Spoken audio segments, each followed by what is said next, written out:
નમસ્કાર દર્શક મિત્રો, દિલોક સત્તા શોમાં આપનું સ્વાગત છે। 22મી જાન્યુઆરીએ અયોધ્યામાં ભગવાન શ્રી રામના મંદિરનો અભિષેક થવા જઈ રહ્યો છે। ત્યારે અયોધ્યામાં ભગવાન શ્રી રામ અને રામ મંદિરના નિર્માણની તસવીરો સાથે હવે 500 રૂપિયાની નોટનો ફોટો સોશિયલ મીડિયા પર સતત વાયરલ થઈ રહ્યો છે।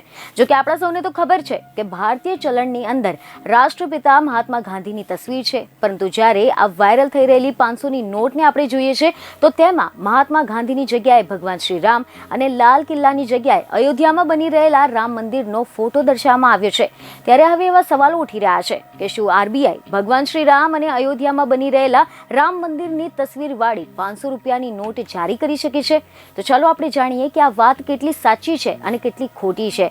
તો તમે જણાવી દઈએ કે આરબીઆઈ દ્વારા ભગવાન શ્રી રામના ફોટોવાળી 500 રૂપિયાની નવી નોટ જાહેર કરવાના અંગે કોઈ જ અધિકૃત જાણકારી આપવામાં આવી નથી। મીડિયા રિપોર્ટ અનુસાર સોશિયલ મીડિયા પર ભગવાન શ્રી રામના ફોટોવાળી આ વાયરલ થઈ રહેલી નોટ એ નકલી છે। વોઇસ ઓફ બેન્કિંગના સ્થાપક અશ્વિની રાણાએ એવી જાણકારી આપી છે કે આરબીઆઈ દ્વારા આ પ્રકારની કોઈ પણ જાહેરાત કરવામાં આવી નથી। જોકે આના અગાઉ જૂન 2022માં એવું કહેવામાં આવી રહ્યું હતું કે ચલણી નોટમાં મહાત્મા ગાંધીના ફોટાની જગ્યાએ રવિન્દ્રનાથ ટાગોર અને મિસાઇલ મેન તથા પૂર્વ રાષ્ટ્રપતિ એપીજે અબ્દુલ કલામના ફોટોવાળી નોટ જાહેર કરવામાં આવશે। ત્યારબાદ આરબીઆઈએ આ વાતને સંપૂર્ણપણે નકારી કાઢી હતી। બીજને ખબરો સાથે ફરી મળીશું। ધન્યવાદ।